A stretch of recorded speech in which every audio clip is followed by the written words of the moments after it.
Mensagens que edificam, ministradas pelo pastor Sidney Ferreira.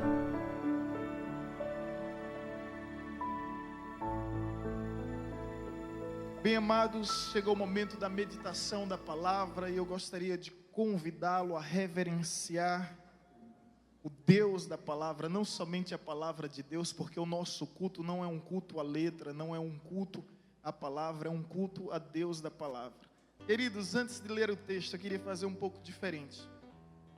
Eu fiquei refletindo sobre os nomes e títulos que ao longo dos anos em que as escrituras estavam se desenvolvendo, foram atribuídos a Jesus. Nomes que expressam a sua essência, títulos que revelam o seu caráter, e esses nomes e títulos refletem de fato a sua natureza divina e humana. Segundo alguns estudiosos, existem mais de 320 nomes. Eu não vou citar todos aqui, mas eu comecei a escolher aqueles que eu considero os mais específicos. Exemplo, Jesus é chamado do sumo sacerdote. Ele é o sumo sacerdote, ele também é chamado do bom pastor. Ele é chamado do Senhor dos senhores e também chamado de Rei dos reis. Ele é chamado de juiz de Israel e profeta do Altíssimo. Ele é chamado de santo de Deus e advogado fiel.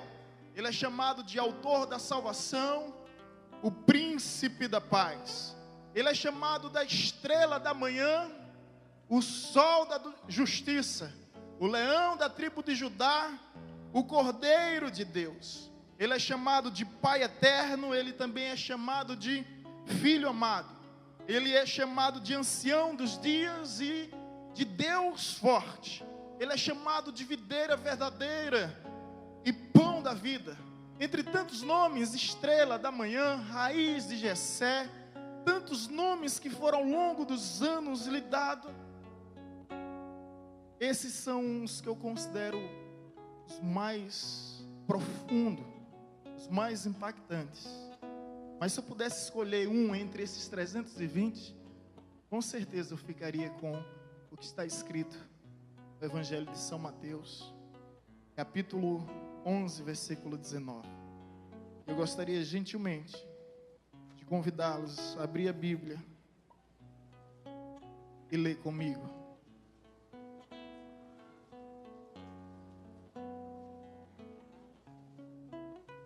Evangelho de Mateus, capítulo 11, versículo 19.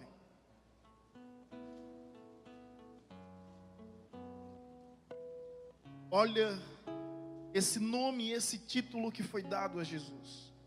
No versículo 18, para entendermos melhor o contexto, diz o seguinte: é Jesus falando: pois veio João, que não comia nem bebia, e disseram: tem demônio.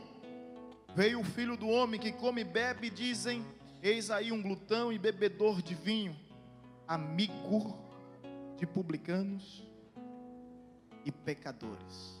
Mas a sabedoria é justificada pelas obras. Amém? O nome que eu escolheria como principal nome seria o amigo dos pecadores. O amigo dos pecadores. O amigo dos pecadores. Porque não importa se ele é o Rei dos reis, se ele é o Senhor dos senhores, se ele é o príncipe da paz, se ele é o juiz de toda a terra, se ele é o sumo sacerdote, se ele não fosse o meu amigo, seu amigo, nosso amigo, jamais nós teríamos acesso à presença de Deus. O nome mais extraordinário de Cristo Jesus é justamente esse. Se eu pudesse escolher amigo dos pecadores, é porque eu posso dizer que além do meu Pai, além do meu Senhor, além do meu Criador, além do meu soberano, além do meu juiz, além do meu pastor, Ele é meu amigo fiel, presente. Ele é meu amigo. Quão bom é poder olhar para Jesus e chamá-lo de amigo. E o interessante é que essa expressão ela surge no meio de uma crítica, no meio de um sarcasmo, no meio de uma ironia, porque as pessoas aqui estão, os religiosos de plantão naquela época, os legalistas, os moralistas, começam a desprezar a vida de Cristo e diz: ele é apenas um amigo dos pecadores, porque ele conversava com os publicanos, ele se relacionava com os pecadores. E esse Cristo Jesus é diferente de todos os outros líderes que um dia surgiu, que um dia influenciou o mundo, porque a diferença é justamente nessa questão de se tornar amigo dos pecadores. Agora deixa eu te deixar uma coisa bem clara: amigo dos pecadores não significa compactuar com os erros, não significa ser conivente, complacente ou cúmplice dos nossos erros. Pelo contrário, Ele está em todo tempo nos conscientizando. Quando Ele protege aquela mulher que é pega em adultério e está prestes a ser apedrejada, Ele diz: atira a primeira pedra que não tiver pecado. Ele chega a absolver lá daquela condenação, mas Ele não compactua com o seu erro. Ele diz bem assim: olha, vai em paz e não peques mais. Ele dá uma nova chance, uma nova oportunidade, mas deixa ela consciente do seu erro. Ele não faz vista grossa, não esconde sujeira debaixo do tapete, não quer tapar o sol com a peneira. Ele nos conscientiza do nosso erro, mas também nos conscientiza do seu amor, do seu cuidado, do seu acolhimento. E quantas vezes eu me sinto acolhido nos braços desse amigo fiel, leal e verdadeiro.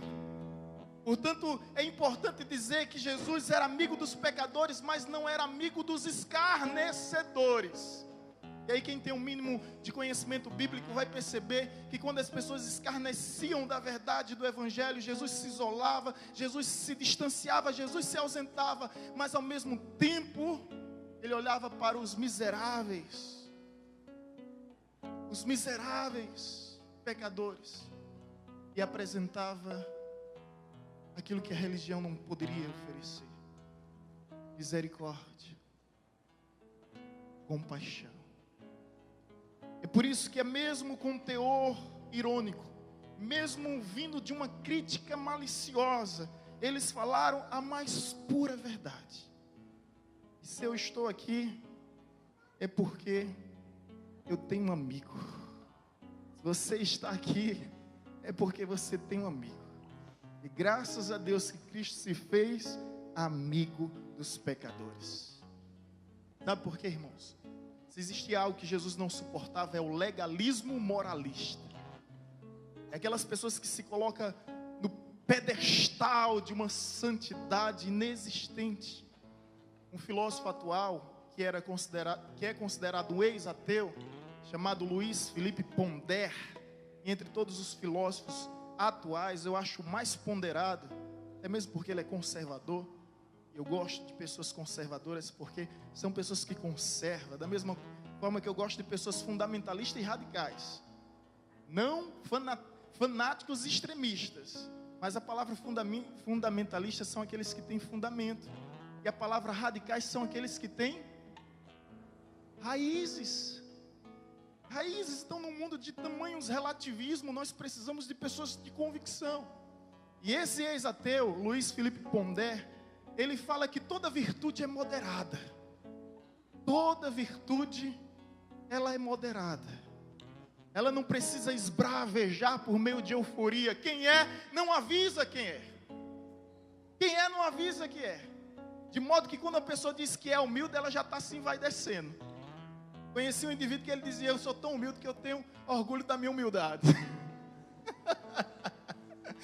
Eu disse: esse é o... Ela já está se envaidecendo da sua suposta humildade.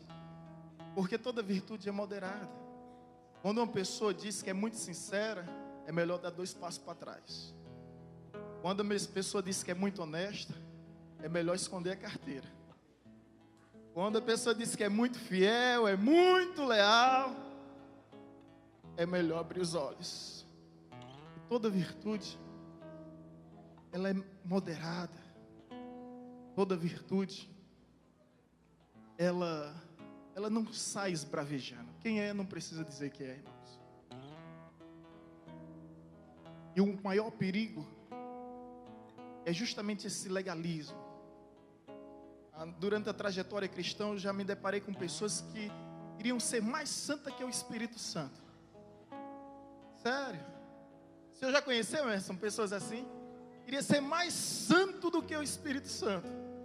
Até a Bíblia diz, não seja demasiadamente justo, porque você pode cair em sua própria justiça, se achando melhor e superior aos demais, por causa de um título, por causa de um cargo, por causa de uma aptidão, um talento, seja lá o que for. Amém? Toda virtude é moderada. E Luís diz isso com muita precisão, e ele fala que nós somos a serpente do nosso próprio jardim.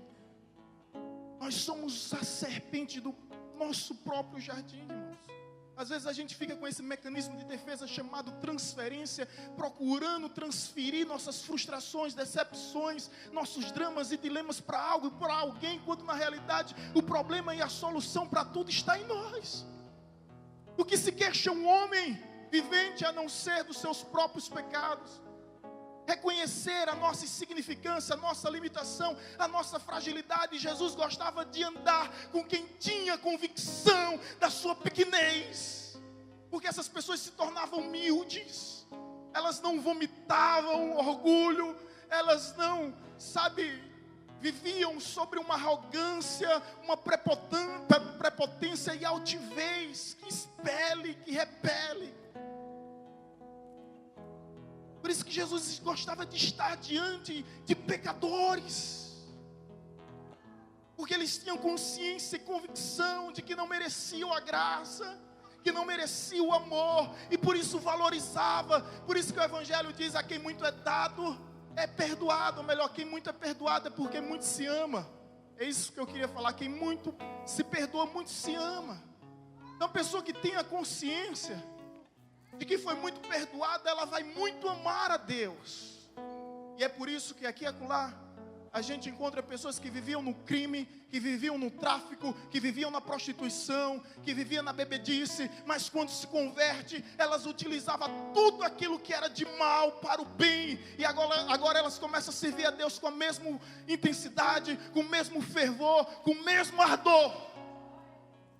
Elas começam a glorificar o nome do Senhor por causa da convicção de que não eram dignas da graça de Deus, não eram dignas do amor de Deus. E esse amigo Jesus, ele muito me ensina, esse amigo dos pecadores. E com esse amigo eu aprendo algumas verdades que eu gostaria de partilhar com os irmãos. A primeira delas é que Jesus era acessível aos pecadores. Ei, ouça isso, Jesus era acessível.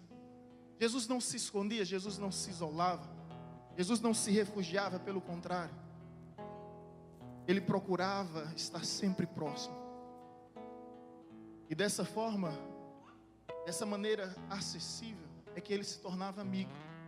É por isso que no Evangelho de João, capítulo 15, versículo 15, Ele olha para simples homens, meros mortais, e mesmo sendo Deus, Ele diz, eu já não vos chamo de servos, eu vos chamo de amigos. Tudo que Jesus quer não são subalternos. Jesus não quer capataz. O que Jesus quer é amigos. Jesus olha para aquelas pessoas, olha, eu quero ser amigo de vocês. Não um relacionamento de senhor e servo, é um relacionamento de amigo por amigo, porque amigos não escondem mistérios, amigos revelam segredos. Quão bom é conhecer o amigo Jesus. É Deus querendo ser amigo de pecadores. E por que não dizer meu amigo? Sabe, gente, vamos aqui nos despir dessas indumentárias, desse look de religiosidade que não nos leva a nada. Esse é o convite. Vamos reconhecer a nossa fragilidade, reconhecer que somos o que somos por causa da graça de Deus em nossas vidas. E a graça de Deus em nossas vidas não é vã, não pode ser vã. Deixa eu te dizer uma coisa, não se escandalize, mas se você se escandalizar comigo, desde já eu te perdoo. Escuta só, sabe qual é a diferença de você para o beberrão que está na esquina? Sabe qual é a diferença de você para o traficante que nesse momento está orquestrando um plano maligno para assaltar algo? Sabe qual é a diferença de você para uma prostituta? Sabe qual é a diferença? Sabe qual é a diferença? Nenhuma. Nenhuma. Para Deus não existe pecadinho e pecadão. E você vai me entender um pouco melhor agora quando eu falar o preço que Jesus pagou por você, pagou por ela, foi o sangue dele derramado na cruz do Calvário. O mesmo preço, o mesmo valor, é o mesmo valor, é o sangue de Cristo. A diferença sim, que agora nós somos filhos a quem o Pai olha com prazer. Filhos a quem o Pai olha e diz: bem, esse é meu filho amado em quem me comprazo. Enquanto os outros que estão na rebeldia, Ele olha e diz: esse é meu filho, mas que eu tenho compaixão. Essa é a diferença. É o efeito do amor de Deus, mas Ele continua amando da mesma forma. E não há nada que você venha fazer para que Ele venha te amar mais. Não há nada que você deixe de fazer para que Ele venha te amar menos. Ele simplesmente te ama. E quando Ele diz na cruz: está consumado, é porque Ele pagou o preço por mim e por você, através do seu sangue derramado como um cordeiro imaculado do Deus vivo, para ser a oferta perfeita por nossas vidas. Então, esse pai olha para um e diz: desse aqui eu me comprazo, desse aqui eu me compadeço, mas eu amo. O autor muito conhecido, Philip Yancey, em um livro que eu tive a oportunidade de ler, o tema do livro é o Jesus que nunca conheci. Ele faz uma ilustração simples, mas interessante, o Jesus que eu nunca conheci. Ele disse que todos os dias ele ia ao aquário de peixes, ele tinha. Ele ia 3 vezes, manhã, tarde e noite. E ele sempre colocava ração. Isso já fazia alguns dias, algum tempo. Mas a reação dos peixes era a mesma.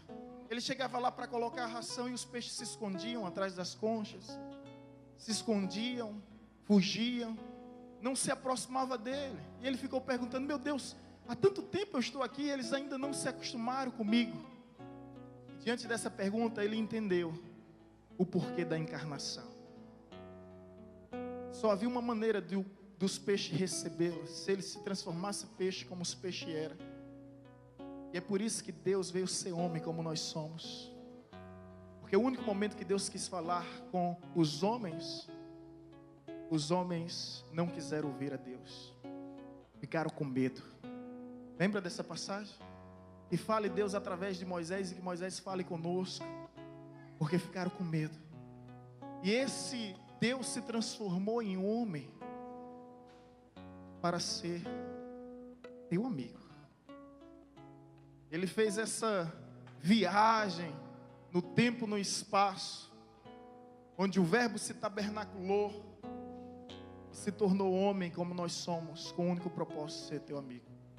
É esse Jesus que eu tanto admiro, é um Jesus que é acessível.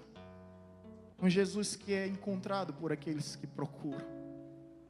Um Jesus que é atendido por aqueles que vai ao seu encontro.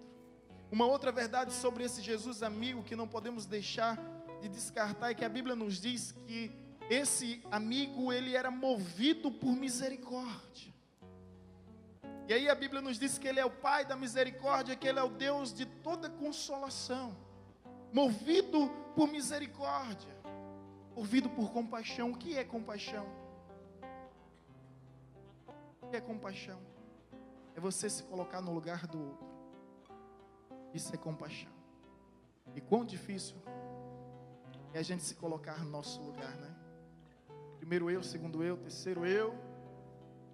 É essa a cultura. O que é meu, é meu. O que é seu, se você não cuidar, logo será meu. Essa é a cultura. A cultura do egocentrismo. E a egolatria é pior do que a idolatria. Pastor, existe um pecado pior do que a idolatria? Existe. É a egolatria. Idolatria é quando eu coloco algo acima de Deus. A egolatria é quando eu me coloco acima de Deus. É quando eu me sinto ou me considero o próprio Deus. Não há pecado pior, e foi esse pecado que fez com que Satanás fosse demitido dos céus, expulso da glória eterna. Santo Agostinho já dizia que a humildade fez com que, ou melhor, a arrogância fez com que santos se transformassem em demônios, e a humildade, ela faz com que homens se transformem em santos. A humildade, Jesus, ele tinha essa compaixão, ele era movido por essa compaixão. É por isso que ele chega diante das pessoas e diz: não chores, não temas. É por isso que ele vem amparando, abraçando. É por isso que ele toca nos intocáveis, se comunica com os incomunicáveis. É por isso que um dia ele olha para Levi, ele vai andando, olha para um rapaz chamado Levi, que era publicano, cobrador de imposto. Ele só diz o seguinte: olha para Levi, como eu estou olhando aqui passando, ele diz: segue-me. E vai. O que é que Levi faz? Seguiu. E eu acho isso extraordinário, porque há pessoas que têm mais de 10 anos e tanto tempo que ouvem a mensagem e ainda não decidiram seguir a Jesus. Levi simplesmente seguiu, e eu fiquei encucado com isso, intrigado. Eu disse: por que de uma forma tão imediata? Eu passei 10 anos da minha vida ouvindo o Evangelho para me converter, ou melhor, ser convertido por Deus, apesar de ser convencido do Evangelho, mas não convertido. Eu fiquei: como isso é possível? Como isso aconteceu? Que mistério foi esse? E aí eu comecei a entender que Levi era desprezado, rejeitado pelos religiosos da sua época, e que ele estava na coletoria, e que nenhum religioso ia àquele lugar, porque era considerado profano, era considerado imundo. E sabe o que é que aconteceu, meus irmãos? Jesus vai à coletoria, aonde ninguém vai, e aí ele olha para aquele homem como ninguém olha, e ele convida aquele homem como ninguém outrora convidou, e disse em simples, breves e objetivas palavras: segue-me. E ele chuta o pau da barraca, deixa tudo para trás, não vai consultar família, não vai fazer um planejamento próprio, ele simplesmente segue aquela voz, principalmente porque reconhece que aquele homem não é um simples homem, aquele homem é Deus. Jesus é Deus, e é Deus o chamando, é Deus o convidando. E o que é que Jesus faz de Levi? Transforma ele em Mateus. E quem é Mateus? Um apóstolo, o primeiro a escrever o Evangelho. O primeiro livro do Novo Testamento é o seu nome, Mateus, cujo significado é presente de Deus. Olha aqui, pastor Rodolfo, bonitinho, né? De blazer, trouxe uma mensagem poderosa ontem. Sabe onde esse homem se converteu? Você sabe onde Jesus foi pegar esse homem, rapaz? Jesus foi pegar esse homem no carnaval. Foi no carnaval, pastor? Foi no carnaval, atrás de um trio elétrico, com a cerveja na mão, bebendo, a esposa em casa com os 2 filhos, Regina, já? Com as 2 meninas. Ele te deixou sozinha. Ainda bem que Jesus perdoa, né? Aí Jesus entra no coração do homem. Não foi em nenhum congresso, nenhuma conferência teológica, espiritual. Foi nesse meio. É o Jesus que vai aonde ninguém vai. É o Jesus que se manifesta de uma forma que ninguém se manifesta. É o Deus que toca nos intocáveis, se comunica com os incomunicáveis. Louvado seja o seu nome, porque Ele continua o mesmo. E uma outra verdade que eu encontro sobre esse amigo Jesus, essa eu queria que você escutasse com muita atenção, é que Ele é acessível aos pecadores, Ele é misericordioso com os pecadores. E a outra verdade é que Ele veio buscar os pecadores. Ele está à procura dos pecadores. É o que Lucas 19, versículo 10 nos diz: o Filho do Homem veio buscar e salvar os perdidos. Ele veio atrás de mim, Ele veio atrás de você. E nós que reconhecemos que precisamos dEle. Os sãos não precisam de médico, e sim os doentes. E tem irmãos que são da área de saúde que sabem que a prioridade é aqueles que estão em um estado mais avançado, em um estado mais grave. eles recebem prioridade. É por isso que Jesus sempre estava próximo dos pecadores. E sabe algo que eu ouço muito? A igreja é um lugar de ex. Quem já ouviu isso? E aí foi um amigo, ele não é cristão, mas ele disse, olha, se eu sinceramente não gosto da igreja porque é um lugar de muita ex. Aí a nossa amizade me deu a liberdade. Eu disse, vem também ser mais um ex. Como assim? Você sabe que eu não bebo, você sabe que eu não fumo, você sabe que eu tenho uma vida correta. Vem ser menos um ex. Vem ser mais um ex hipócrita, um ex dissimulado, um ex legalista, um ex moralista. Vem, ainda tem lugar para você também. Ainda tem lugar, sabe por quê, irmãos? Deixa eu te dizer uma coisa. Alguém disse certa feita que a igreja é um hospital para pecadores e não um museu para santos. A igreja, ela deve se parecer mais com um hospital do que com um tribunal. A igreja não é vitrine de perfeitos. A igreja é comunidade de arrependido. Você fala isso porque você ainda não entendeu qual é o propósito da igreja. E Jesus veio justamente para mudar vidas, para transformar histórias. E isso continua acontecendo. É por isso que a igreja evangélica é considerada como o reduto moral da sociedade. Você tem noção do que é isso? Sociólogos, antropólogos, agnósticos, céticos chegaram a reconhecer que a igreja é o reduto moral da sociedade, porque é o único lugar que transforma realmente vidas, e é o único lugar onde o tráfico permite que um traficante venha deixar essa vida, se tornar ex-traficante. Você sabia disso? A pessoa que participa do tráfico, se ela quiser deixar o tráfico, ela está condenada à morte. Mas se ela se converter e começar a servir a Jesus, os traficantes permitem que ela venha ter uma vida com Jesus. É isso, é o reduto moral. Eu olho aqui, vejo vidas, famílias, lares transformados. Louvado seja Deus por isso. E é esse Deus que eu amo.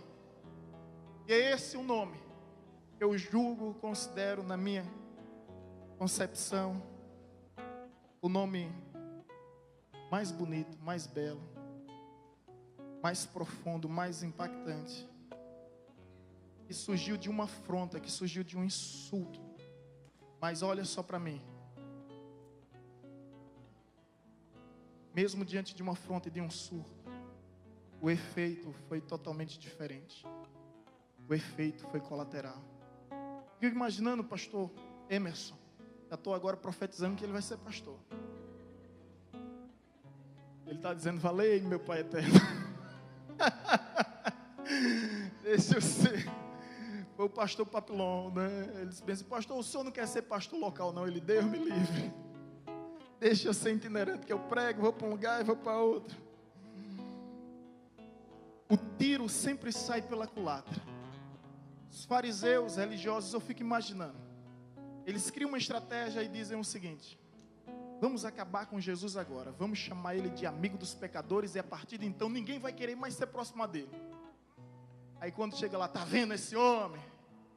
Glutão e beberrão, se assenta com os pecadores, com os publicanos. Isso aí é amigo dessa gentalha. O efeito é colateral. As pessoas começam a se aproximar desse Jesus para saber quem é ele. Que homem é esse que, apesar de tamanho prestígio, de tamanha influência, quer ser amigo, quer ser meu amigo. E esse efeito colateral, ele existe em toda a história. Quando Jesus é crucificado, Pilatos, ele chega e diz bem assim, olha, vamos acabar com tudo isso. Vamos colocar uma abreviação do nome de Cristo, INRI, um acrônimo na cultura, na língua aramaica, e um acróstico na língua portuguesa. INRI significa Jesus Nazareno, Rei dos Judeus. Vamos colocar isso. Aí colocar aquela plaquinha. Pilatos está querendo ironizar. Pilatos está querendo satirizar. Pilatos está querendo ridicularizar. Coloca lá. Assim como deu uma coroa de espinhos sobre Jesus, Os fariseus não queriam, não, ele não é o nosso rei. Mas Pilatos está tão indignado, sabe de uma coisa? Eu vou colocar isso para tripudiar. Só que é a Páscoa, os prosélitos judeus, gentios, convertidos de todas as regiões, vinham naquele período. E quando ele olha para aquela cruz, ele vê lá o nome, Jesus Nazareno, o rei dos judeus. E aquela escrita que era uma forma de epitáfio sobre uma lápide, estava em aramaico,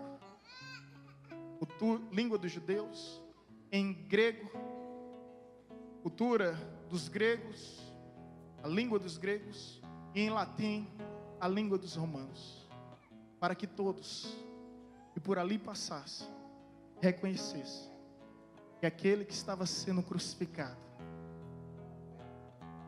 Jesus de Nazaré, o rei dos judeus, viesse quem viesse, de onde viesse, reconheceria que aquele ali é o rei dos reis, Senhor dos senhores, o Cordeiro de Deus. Aleluia. Esses dias eu vi um pastor falando, eu achei interessante a fala dele, que um crítico, esses que fazem charges, né? Ele fez a caricatura da seguinte forma. Escuta. Ele fez um homem lendo a Bíblia, um cabrecho na boca desse homem e as rédeas e Jesus montado no pescoço desse homem. E ele fez, sabe aquele ditado que diz, é uma imagem vale mais do que 1000 palavras? Todo mundo quis entender. E ele esperava que viesse surtir um efeito, mas ocorre um efeito totalmente contrário. E quando ele coloca isso nas redes sociais, o pessoal começa a colocar embaixo, amém, Jesus. Outros, glória a Deus. Outros, aleluia. Outros, é mesmo assim, né? E outros ainda foram além e disseram, monta Jesus, monta Jesus, porque tu estás em cima, nós estamos embaixo, tu és o Senhor, nós somos o servo, tu és o oleiro, nós somos o vaso, tu és o pastor, nós somos as ovelhas, quem manda é o Senhor, quem direciona é o Senhor, quem guia é o Senhor, monta Jesus. Monta Jesus, é efeito colateral que Deus faz. Agora deixa eu te dizer mais 2 efeitos. Um dia, conversando com o pastor Armando Filho, que gravou o DVD aqui na igreja ano passado, está vindo agora esse ano lançar o DVD. Eu disse, pastor Armando, eu gosto muito daquela canção sua. Eu tenho essa mania, né, gente? Vocês já perceberam. Vem um cantor aqui, eu disse, olha, a minha predileta é essa. E aí eu disse, olha, a experiência é pessoal. E ele cantou uma vez, na segunda vez ele cantou novamente. E não é no repertório dele, não está essa música no repertório dele. Pois ele me procurou e disse, pastor Sidney, o senhor conhece a história dessa música? Eu disse, não. Eu estava em uma igreja muito conservadora, no sentido litúrgico, mas muito mesmo. E aí eu começo a buscar a Deus e o Espírito Santo veio sobre mim. E essa igreja praticamente decidiu me excomungar. Nesse momento de dor, nesse momento de pranto, nesse momento de lágrimas, Deus me deu essa canção. E o efeito foi colateral. Deixei de ser pastor local para ser reconhecido em toda a nação. Quem não conhece Armando Filho, né, Emerson Augusto? Quem não conhece? Ou seja, tentaram limitar o ministério dele. Tentaram, sabe, isolar o ministério dele. Mas essa canção que foi tanto criticada, Deus usou poderosamente para mudar a sua vida, para mudar a história. Hoje eu tive com um amigo que vocês conhecem, Emerson Augusto. Eu disse, Emerson, a música que eu mais gosto, você já sabe qual é, né? E ele disse, já sei, pastor. Não há amor maior. Pastor, o senhor conhece a história dessa música? Eu disse, não conheço não. Essa música, quando Deus me deu, eu fui proibido de cantar essa música na minha igreja. E o pastor falou publicamente que esse estilo, esse ritmo, que esse tipo de música não pode ser entoado por cristão e não pode nem sequer ser escutada. E a partir dessa música, ele disse: eu reconheci o meu ministério, o meu chamado. É isso que Deus faz. É o efeito colateral.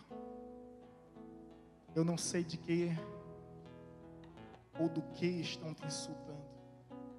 Eu não sei como estão te perseguindo. Eu não sei como estão te afrontando.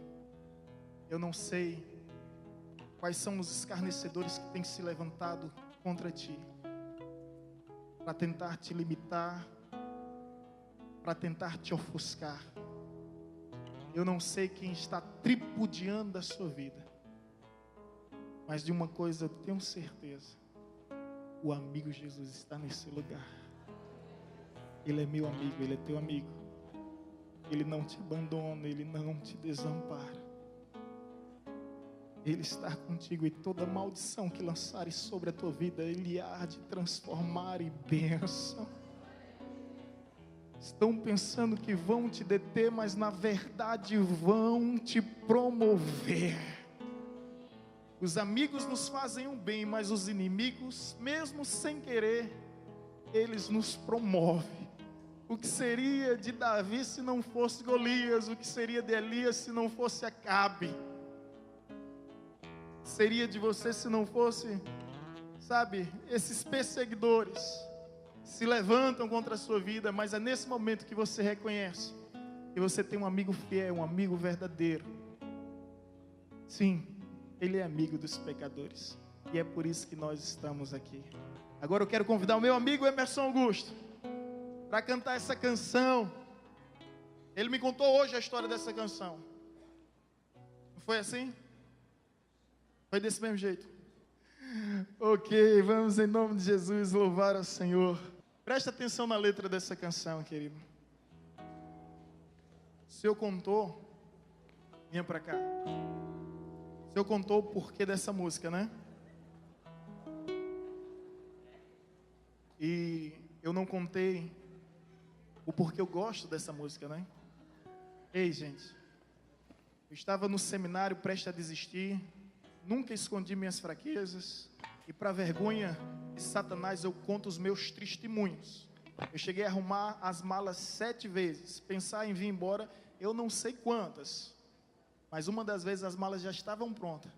E um amigo em comum que nós temos, chamado Dreyson, ele colocou essa canção no som, e diante dessa canção, meus irmãos, eu me prostrei diante de Deus, me curvei diante de Deus, e nele encontrei força através de uma convicção, a convicção do seu amor, e é o seu amor que nos move.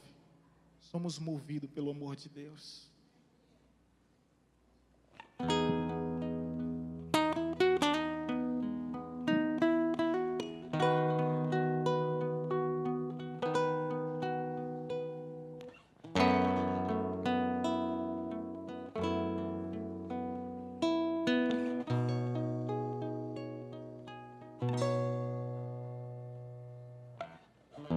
Deixe que o amor de Deus invada a sua vida. Deixe Ele arrancar a dor e a ferida que tem maltratado o seu coração. Deixe Ele te conduzir pelo caminho certo, ser o teu oásis em meio ao deserto, ser o teu socorro na tribulação.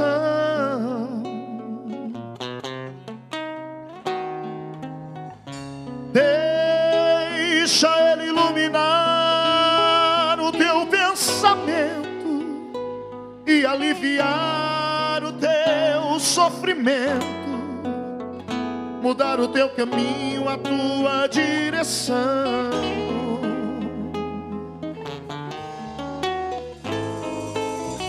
Deixe que esse sentimento puro e verdadeiro preencha o vazio que há no teu peito, e acabe de uma vez com essa solidão.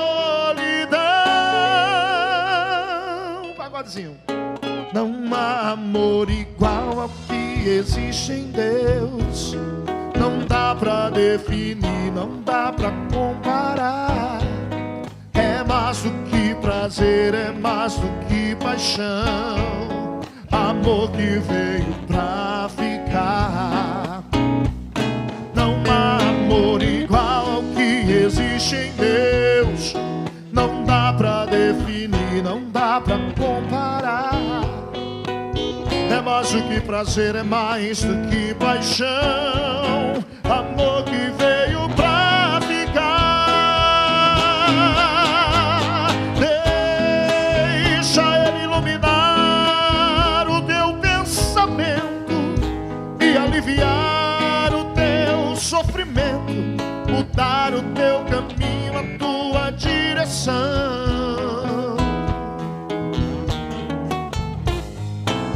Deixe que esse sentimento puro e verdadeiro preencha o vazio que há no teu peito e acabe de uma vez com essa solidão. Não há amor igual ao que existe em Deus. Não dá pra definir, não dá pra comparar. É mais do que prazer, é mais do que paixão. Amor que veio pra ficar. Não há amor igual que existe em Deus.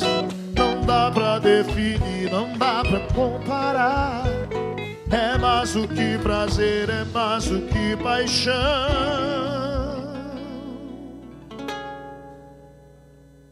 Amor que veio pra ficar.